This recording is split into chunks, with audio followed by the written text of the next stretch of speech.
ఈరోజు మన క్రైస్తవం కూడా ఇలాగే తయారైంది. హలో భక్తి అనమాట, హాయ్ బాయ్ భక్తి అనమాట. మనం దేవుడితో పెనవేసుకోవడం పోయింది ఈ రోజున. మనం పాస్టర్ దగ్గరికి వెళ్ళి ప్రార్థన చేయమని అడగడం తెలిసింది, కానీ మనకై మనం ఏకాంతంగా ప్రార్థన చేసుకోవడం మర్చిపోయి చాలా కాలం అయింది.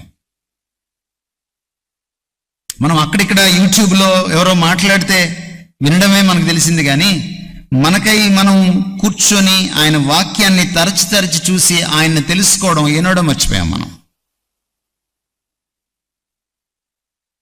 ఈ బైబిల్ దేవుడు ఎవరికైతే తెలీదో, ఎవరికైతే సుపరిచితుడు కాదో, ఎవరికైతే ఈ దేవుడితో సంబంధం, సహవాసం, సాన్నిహిత్యం ఉండదో, వాళ్ళకి ఈ నూతన వాత్సల్యం దొరకదు. వాళ్ళకి క్రొత్త కృప, ప్రతిదినం పలకరించే కృప దొరకదు. They can never enjoy day by day their life. వాళ్ళ జీవితాన్ని ప్రతిరోజు ఆస్వాదించలేరు. నా భార్య ఎప్పుడు అంటూ ఉంటుంది నన్ను, ఇంత హ్యాపీగా ఎందుకు ఉంటావని. ఏదొచ్చి మీద పడినా ఏం పెద్ద తెలియనట్టే ఉంటావు ఎందుకని, ఎందుకు తమకవు అని. Because I know my God.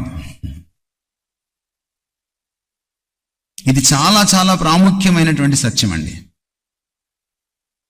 కొత్త సంవత్సరాలు తొందరగా పాతపడతాయి, కానీ ప్రతిదినం కొత్తగా పలకరించే దేవుని కృప మీ సొంతమైనప్పుడు మీరు ప్రతి దినాన్ని ఆయనలో ఆస్వాదిస్తారు.